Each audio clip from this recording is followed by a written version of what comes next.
கோவையில் மக்கள் பயன்பாட்டிற்கான நம்ம டாய்லெட் திட்டம் கிடப்பில் போடப்பட்டுள்ளதாக புகார் எழுந்துள்ளது.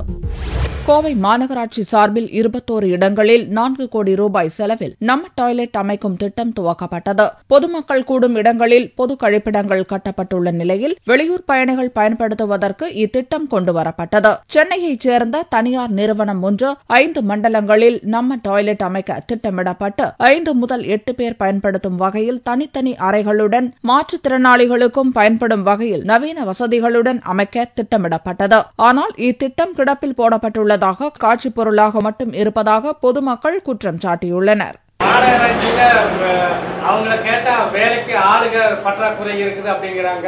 மக்கள் வரிப்படத்தை மட்டும் கட்டலானா தண்ணி பைப்பை கட் பண்றோம், அதை கட் பண்றோம், இதை கட் பண்றோம், சீஸ் பண்றோம்னு சொல்றாங்க. ஆனா மக்களுடைய அடிப்படையான பிரச்சனைகளுக்கு ஏன் மாநகராட்சி உத்தரவாதம் கொடுக்க மாட்டேங்குது? சம்பந்தப்பட்ட அதிகாரிகள் இந்த நம்ம டாய்லெட்டை எந்தெந்த பகுதிகளுக்கு மக்கள் இன்னமும் சாலைகளிலே தங்கள் கழிப்பிடங்களை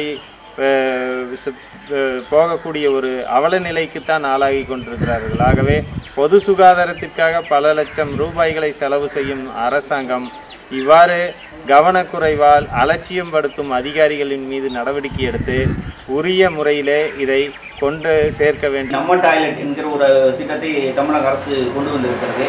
குறைந்த இட வசதி இருக்கிற இடங்களில், மக்கள் நெருக்கமாக இருக்கிற பகுதிகளில் நம்ம டாய்லெட்டை உடனடியாக ரொம்ப காலத்துக்கு அந்த டாய்லெட்டுடைய கட்டுமான குறுகிய காலத்தில் உருவாக்கி செய்வதற்கான ஏற்பாட்டோடு நம்ம டாய்லெட் திட்டத்தை தமிழக அரசு பல்வேறு துறைகளுடைய உதவியோடு செயல்படுத்தி வருகிறது. ஆனால் அந்த திட்டம் நடைமுறையில் பல காரணங்களால் வீணடிக்கப்பட்டு மக்களுக்கு பயன்படாமல் பயன்படுத்தப்படுகிற அதிகாரிகளால், உள்ளாட்சி அமைப்புகளின் பொறுப்பில் இருப்பவர்களால் முறையாக திட்டத்தை அமுல்படுத்தாத போக்கு என்பது நீடிக்கிறது. அந்தந்த பகுதிகளில் காட்சி பொருளாக உள்ள நம்ம டாய்லெட் திட்டம் நடைமுறைக்கு வர வேண்டுமென கோவைவாசிகள் எதிர்பார்த்துள்ளனர்.